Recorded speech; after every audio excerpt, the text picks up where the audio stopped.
ভাই ভাই, টাকাটা আমারে দিলে পারতেন। 10 টাকা ছিল, মসজিদে দান করে দিছি।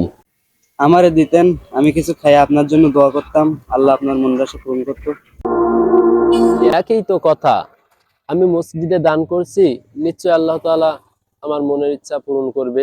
ভাই, মসজিদে দান করলে কি আল্লাহ মনের ইচ্ছা পূরণ করে? হ্যাঁ, করে।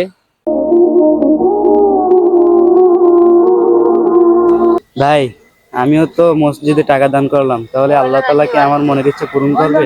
হ্যাঁ, অবশ্যই করবে। আচ্ছা, তোমার মনের ইচ্ছা কি? আমার মনের ইচ্ছা ভাই, আমি যেন একবেলা পেট ভরে খাইতে পারি। আচ্ছা ভাই, আপনার মনের ইচ্ছা কি?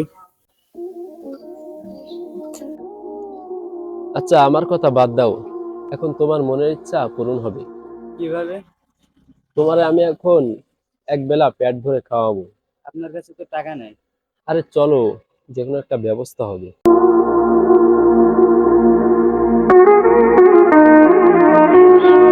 আচ্ছা ভাই, আমার মনের আশা তো আপনি পূরণ করলেন, খাওয়াইলেন আমারে, তাহলে আপনার মনের ইচ্ছা কি? আচ্ছা থাক, বাদ দাও।